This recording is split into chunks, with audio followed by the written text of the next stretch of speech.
de tema. Entonces, por eso decíamos que lo sagrado nos va a unificar. Después, aparte de estas representaciones que vimos, nos metimos con otra manera de estudiar, y que era el estudio de qué se hacía con los muertos, porque si hablamos de un mundo más allá del mundo físico, bueno, cuando la persona dejaba de vivir, y esto estaba vinculado a una posibilidad que el hombre tiene de volverse sedentario, porque si yo tengo que movilizarme, no voy a andar con los muertos a cuesta, ¿no? Entonces, bueno, este arte sepulcral, arte siempre, pónganlo entre comillas, este modo de enterramiento o modo en que se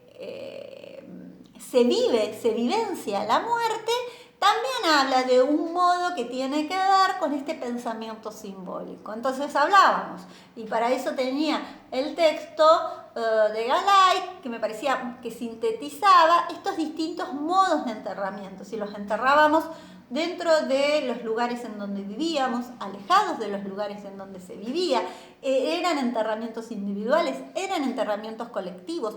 Junto con el enterramiento se dejaban ajuares. ¿Cómo eran esos ajuares? ¿Qué posición tenía el cuerpo enterrado, ¿no? Todo ello está hablando de esta posibilidad de un mundo que también nos unifica, ¿no? Es decir, no hay unos más avanzados que otros, ¿no? Estamos rompiendo esta concepción de una historia lineal que va hacia un futuro mejor tan positivista, ¿no? Y luego nos fuimos, porque si más allá decíamos que tenemos una tradición, tenemos una fuerte colonización del saber, nosotros tenemos esta influencia de la cultura grecolatina. Entonces nos fuimos a pensar dentro de estas poblaciones neolíticas, a ubicarnos en lo que hoy es Grecia. Y ubicábamos estas primeras representaciones que van a influir para lo que va a ser en especial la cultura de la Hélade, en especial la cultura de Atenas.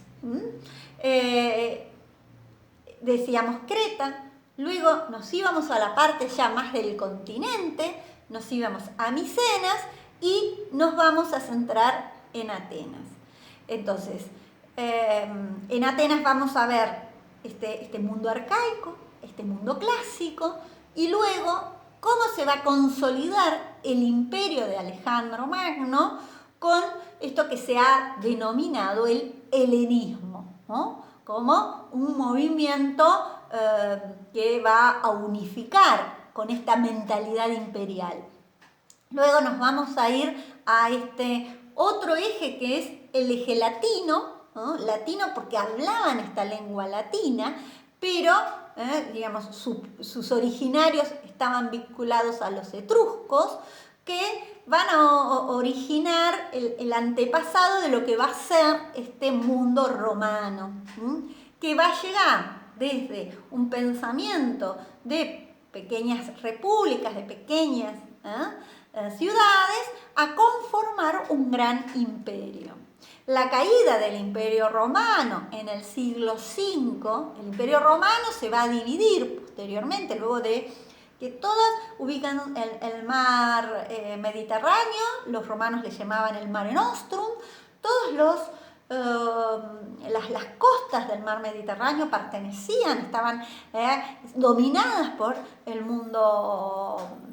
Imperio Romano. El Imperio Romano entra en crisis, se tiene que dividir entre un Imperio Romano de Oriente y un Imperio Romano de Occidente.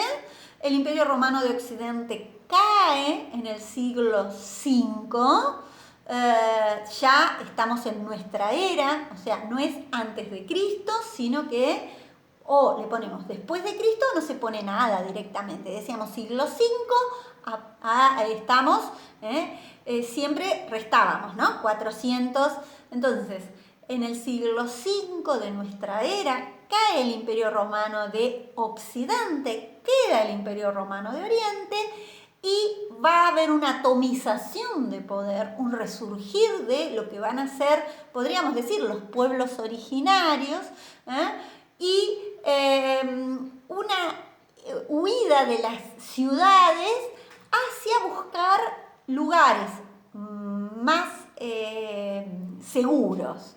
Y esta seguridad, como no había una figura estatal que diera el cuidado,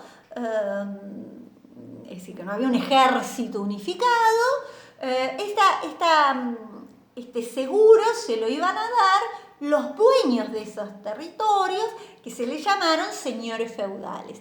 Toda esta crisis y todo el proceso del feudalismo nos va a hablar de un primer momento de este periodo que se llamó Edad Media, que va desde el siglo V hasta el siglo XV aproximadamente, pero para que se hagan una idea más sencilla. Y dentro de lo que vamos a estudiar, nosotros nos vamos a remitir a lo que es el momento de lo que se dice es el primer estilo internacional, porque se va a difundir en distintas localidades de lo que hoy sería la zona de Alemania, de Francia, ¿no? Zona de España, el románico, porque y posteriormente el gótico. Con el gótico cerraríamos el año. Bien, entonces nos vamos a meter específicamente entre Micenas y Atenas. Ahora les hago un videito con algunas imágenes.